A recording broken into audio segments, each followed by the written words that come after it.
I'm Ryan Ganaw, the founder of the Military Wallet. And today I'm joined by Zach Gunter. Zach is an underwriter in the mortgage industry, and he has 17 years total experience. Zach, welcome to the show. That's right. Thanks for having me, Ryan. Awesome. Well, underwriting. I've heard this. I bought a house, and I still kind of don't know what underwriting is. Can you walk me through that process? What is underwriting, and as a home buyer, why is it important to me? Sure. Very generically, anytime in the financial industry when you see the term underwriter used, that refers to the person who's assessing risk. So if you're talking about car insurance, life insurance, mortgage, that's always what we're doing. We're making sure that whatever this transaction is, it fits within our company's model of business that we want to do. When we're talking about mortgages in particular, my job is to make sure that income is calculated correctly, that employment is stable, that we have a reasonable expectation that not only is this borrower able to pay back the loan that we're making, but that they're also willing to pay back the loan that we're making them. A couple different ways that we can do that. There are some industry-wide accepted software that we can run that will provide us a decision that will say literally approve or refer, and that's the easiest way. When I'm underwriting files like that, it's called automated underwriting, and really all I'm doing is double checking the data that we have fed into those machines to get an answer. Then there's also a manual underwrite, and a manual underwrite is when Zach Gunter has to assess and make a decision. Those manual underwrites are a little more tedious. We're going to look into things like not only your income stability and income consistency, but we're also going to look at your assets and have you been able to save money. We need to be able to, when the loan is complete, be able to defend why we thought this was a good risk. And everyone who looks at this loan after me is going to look at my notes for why I thought this was going to be a successful contract. Okay.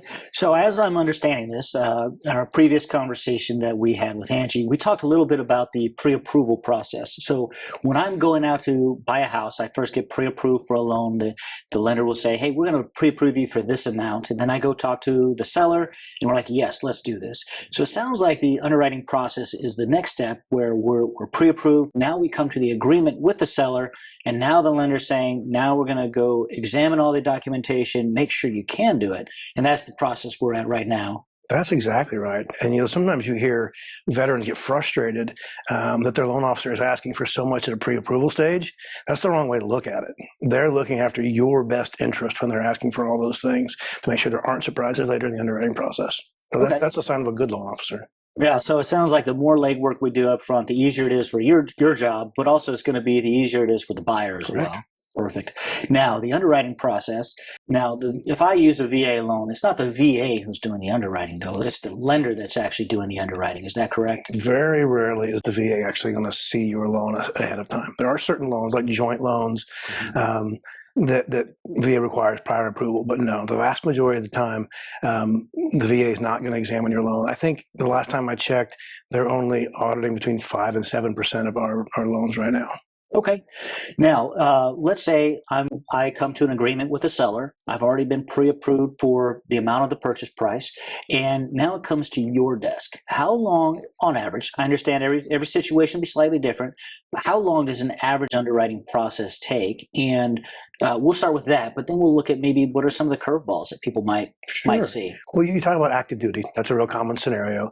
It's really set. I mean, we know if you're an E4 in any of the branches for 4 years, we know how much money you make.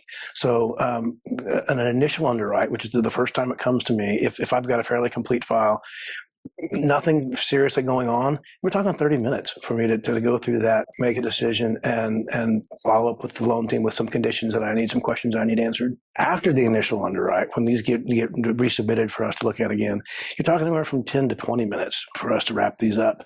The appraisal process, reviewing that, can take a little bit longer, but I mean, you're probably talking less than 2 hours per loan.